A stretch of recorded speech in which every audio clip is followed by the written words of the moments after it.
still have the voicemail saved on my phone. I don't know why I never deleted it. Maybe because some part of me needed proof that it actually happened, that my sister-in-law Vanessa called me at 7 in the morning on a Tuesday, voice dripping with something she probably thought sounded like concern, and said, "Just wanted to make sure you're coming to the anniversary dinner. Mom and Dad really want the whole family there, even you. Even you." I sat on the edge of my bed and listened to it twice. Then I put my phone face down on the nightstand and stared at the ceiling for a long time. My name is Audrey. I'm 32 years old. I'm a cardiac surgeon at a Level I trauma center in Boston. I work 70-hour weeks. I have saved the lives of people who came to me on gurneys with their chests open and their families pacing hallways. I have held a beating human heart in my hands. And somehow in the Calloway family I was still even you. Let me back up. My parents celebrated their 40th wedding anniversary in September. 40 years is significant. My mother called it a milestone, which it is. She'd been planning the dinner for almost a year, a private event at Whitmore House, a historic venue outside of Hartford, Connecticut. 40 guests, a 4-course meal, a jazz quartet my father loves. My mother had the invitations printed on heavy cream cardstock with gold foil lettering. I found out about it from my younger brother Jared, who texted me a photo of his invitation in March, 6 months before the event. My invitation arrived in May. 3 months later, my mother, when I mentioned the timing, said the postal service had probably delayed it. She said this in a specific tone she uses when she has decided a conversation is already over. I didn't push it. That's something I've spent years learning to do. Not push. I became a surgeon, which means I spent my 20s in hospitals instead of at birthday parties and Thanksgivings, and the kind of slow Sunday dinners where families just are with each other. I miss things. I know I miss things. My mother made sure I knew. When I matched into my residency program in Boston, my mother cried. Not proud tears, the other kind. She said she didn't understand why I had to go so far. Hartford was 2 hours away. She said it like I'd moved to another country. Jared stayed.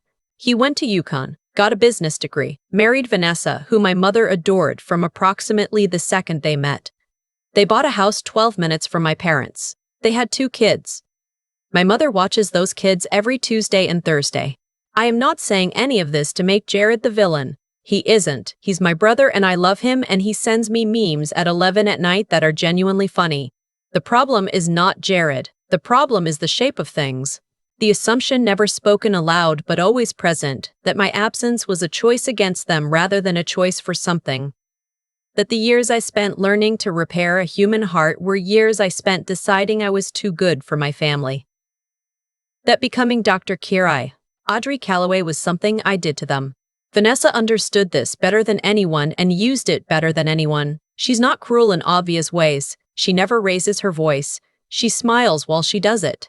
She'd say things like, "It must be so hard to miss so much," in front of a full table at Christmas, and then look at my mother with this small sympathetic expression and the whole room would shift. Like I'd confirmed something. Like she'd just said what everyone was thinking. The anniversary dinner, I knew, was going to be another room where I confirmed something. I almost didn't go. I want to be honest about that. I had a Saturday call shift that weekend, and I was tired in the bone-deep way that surgical residents never fully recover from even years after residency ends. I thought about calling my mother and saying the hospital needed me. It wouldn't have been entirely a lie. The hospital always needs me. That's not arrogance. It's just the nature of what I do. But I thought about 40 years. I thought about my father, who is quiet and steady and has never once in my entire life made me feel like anything other than exactly what he wanted. My father, who kept every letter I sent him during medical school folded in a shoebox in his home office, who called me after my first solo surgery just to say he was proud, who never asked me to be anything other than what I already was. I booked the train from South Station, 3 hours to Hartford. I packed a dress.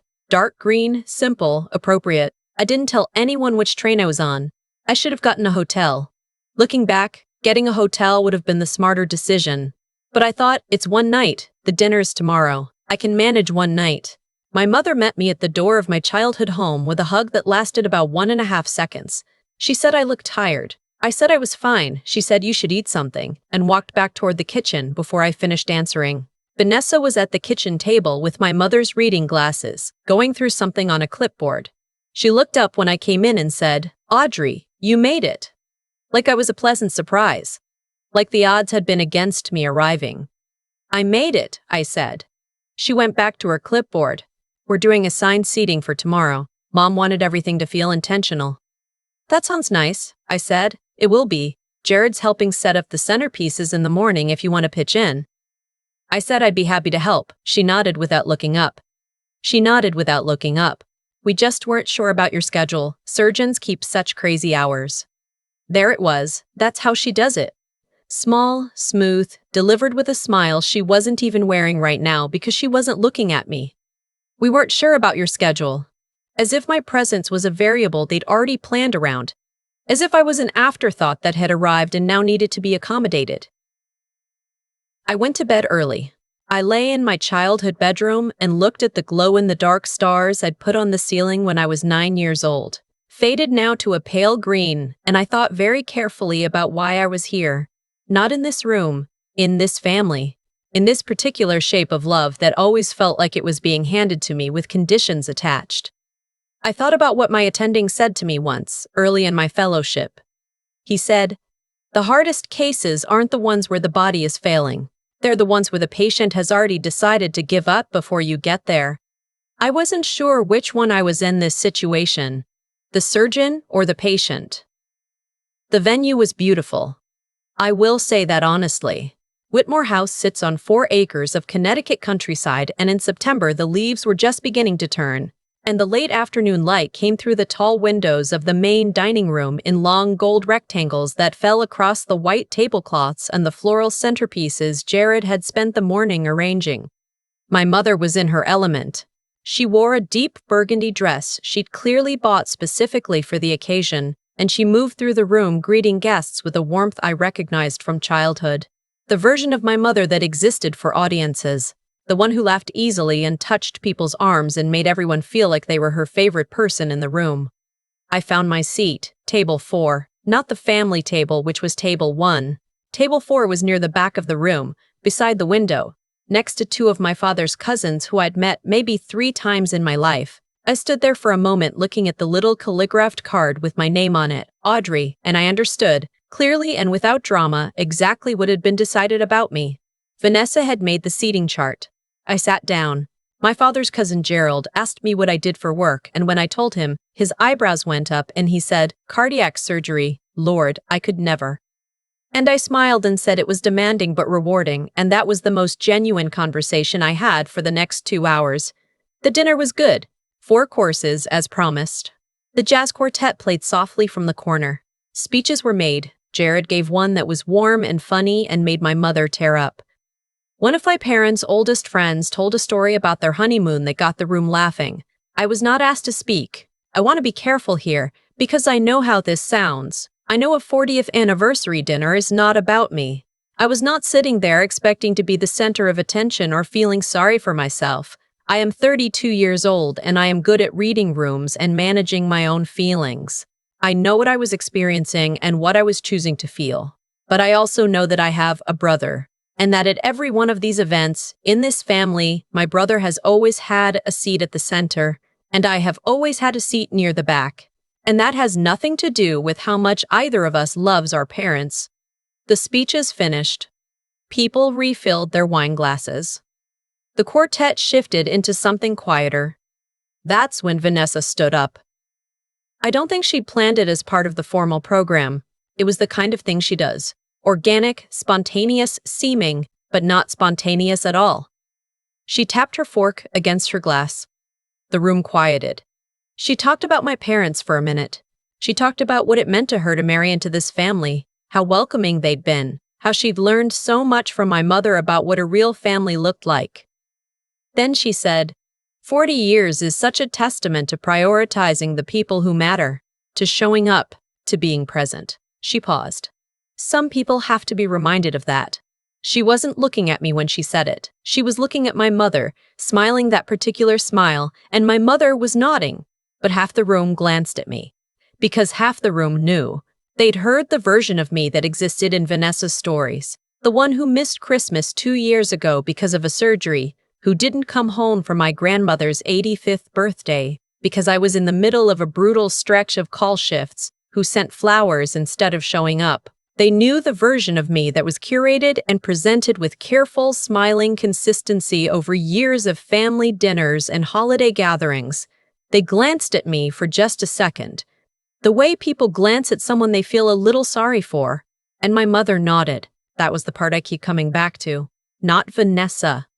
Vanessa has always been Vanessa, but my mother, nodding in her burgundy dress in the beautiful venue she'd spent a year planning at the dinner meant to celebrate 40 years of family. She nodded. I picked up my water glass. I took a sip. I set it back down very carefully on the tablecloth. I was not going to cry. I had not cried at a family event since I was 19 years old, and I was not going to start tonight. Across the room, near the window, someone shifted in their chair. I almost didn't register it at first, but the movement was deliberate, not the fidgeting of a bored guest, but the purposeful motion of someone who had made a decision. Dr. Simone Okafor stood up. Dr. Okafor is my parents' neighbor. She has lived 4 houses down from my childhood home for 11 years. She is 60 years old, Nigerian-American, and she is the chief of medicine at Hartford General. She had been my parents' guest at this dinner. A family friend, someone who'd watched me grow up, who'd come to this celebration because she genuinely liked my father. She had also, I found out later, trained at Mass General. She knew my program director. She knew the department I work in. She knew exactly what it meant to do what I do in the hospital I do it in. She stood up slowly, the way people stand when they have no urgency because they already know exactly what they're going to say. She picked up her wine glass. The room watched her because when Dr. Okafor moves through a space, people watch. That's just what happens. She said, I'd like to add something, if I may. Her voice was calm. Not loud. The room was already quiet. She said, I've known this family for over a decade, and I want to take a moment, since we're talking about showing up and being present, to recognize someone in this room. She looked at me. Not a glance, a direct, deliberate look.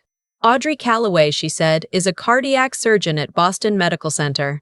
For those who don't know what that means, she repairs hearts. Literally. She operates on patients who have hours, sometimes minutes, and she gives them more time. She does this at the expense of her own weekends, her own sleep, her own ability to be in 2 places at once. She paused. I trained in this field for a long time. I know what it costs. And I want to say, clearly, in front of everyone here, the sacrifices that young woman has made and continues to make are not absences. They are service, and she has never once stopped loving this family while she did it. The room was very still. Dr. Okafor raised her glass toward me.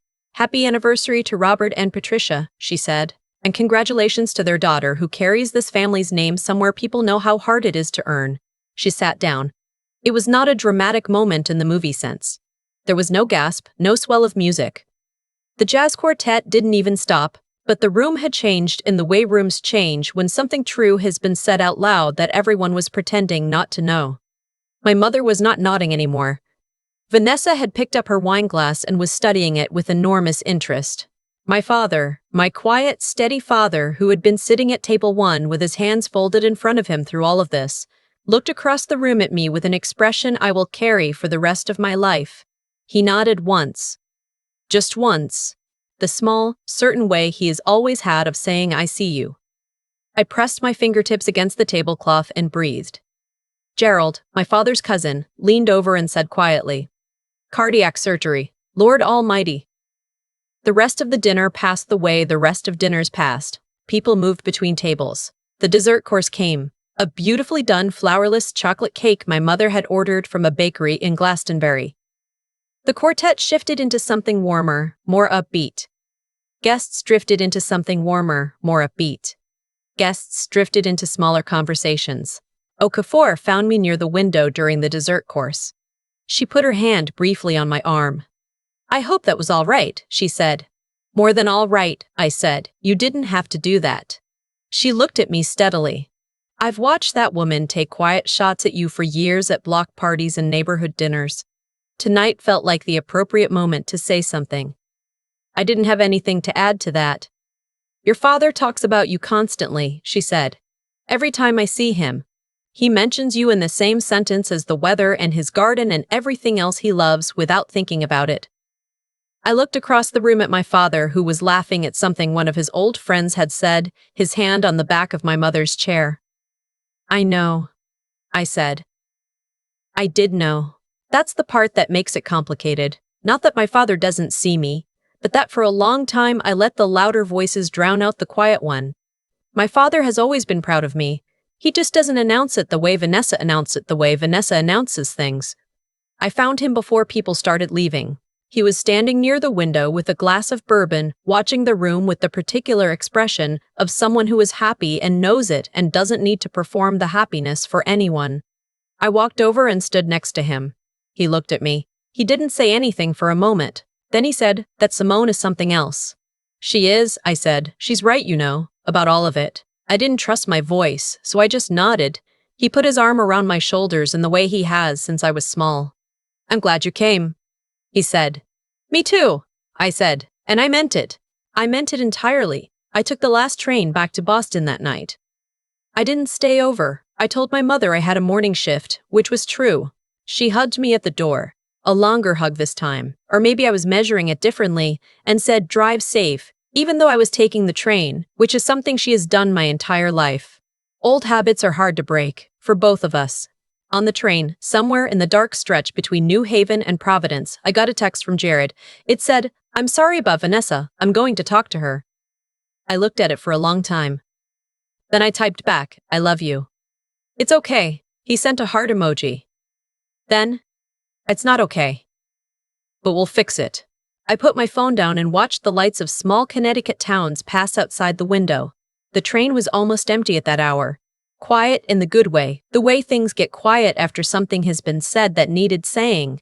I thought about the weight of the moment Dr. Okafor stood up, the way the room shifted. Not because she was dramatic about it, because she wasn't. Because she said something true in a room full of people who had been agreeing not to say it, and that is, in my experience, the most powerful thing a person can do. I have held a beating heart in my hands. I know what it takes to keep something alive that wants to stop. I know what it means to show up when everything is urgent and nothing is certain and someone else's life is in the balance. I don't always know what to do with my own family. That's a different kind of hard. But I got on the train. I went to the dinner. I sat at table 4 and I did not cry and I did not leave early, and at the end of the night my father's arm was around my shoulders and he said, "I'm glad you came. That's enough. For now, that's enough." And somewhere 4 houses down from my childhood home, Dr. Tain, Simone Okafor is probably sitting on her porch with a cup of tea, doing what people like her do when they're not carrying someone else's world, being exactly, quietly, entirely herself. I want to be more like that. I'm working on it. I've thought about that dinner a lot in the months since it happened. Not obsessively. I don't have the bandwidth for obsessive. I work 12-hour shifts and I come home and I eat whatever is in my refrigerator and I sleep, and then I do it again. But in the quiet moments, on the train, in the elevator up to the surgical floor, I think about it. Here's what I keep coming back to. I didn't do anything that night. I sat at table 4. I drank my water. I didn't argue. Didn't defend myself, didn't pull Vanessa aside to say what I'd been holding for years. I just stayed, and somehow that was enough, not because staying is always enough, but because the truth had already been doing its work long before that room needed to see it. That's the thing about integrity. It doesn't announce itself. It accumulates. Every early morning I drove to the hospital when I would rather have stayed in bed. Every surgery I showed up for steady-handed when I was exhausted. Every patient I treated like a person instead of a case number. None of that was visible to my family. But it was visible to Dr. Okafor, who trained in this field and knew exactly what it costs, who had watched me grow up and watched me leave and understood that leaving was not abandoning. That's the part Vanessa never accounted for. You can curate a story about someone for years, but you cannot curate what other people have actually witnessed with their own eyes. I used to think the hardest thing about my family was not being seen.